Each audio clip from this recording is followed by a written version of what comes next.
大家好，我是妮娜，早餐料理爱好者。舒芙蕾是一种质地蓬松柔软的法式甜品。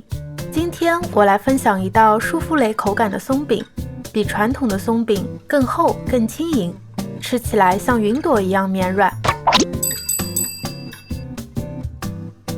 做松饼的鸡蛋最好选用可生食的，蛋清和蛋黄分离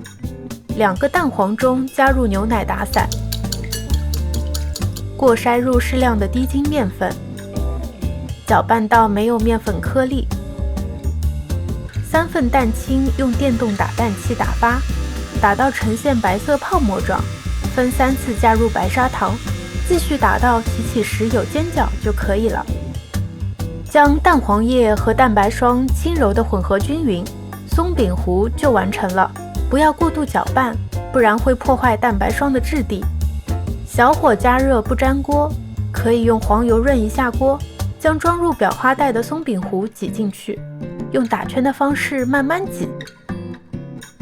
然后盖上盖子，用最小火烘2分钟，然后翻面，继续烘到底面微微焦黄，松饼凝固就可以了。最后搭配一些新鲜蓝莓、树莓，淋上酸奶或枫树糖浆，一定要趁热吃，柔软香甜，超美味的。